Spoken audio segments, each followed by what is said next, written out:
চলছে এখন, খুব ভয়তে রয়েছে আমি এখন। রাস্তাঘাট পুরো আমাদের ভাঙা রয়েছে, রাস্তাঘাট পুরো একদম ফাঁকা একটা রয়েছে।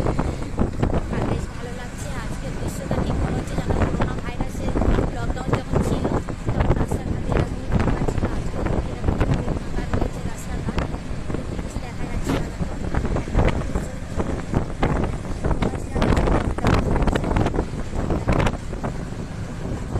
চলো ভোটের ওখানে গিয়ে আমি দেখাবো কত ভিড় রয়েছে।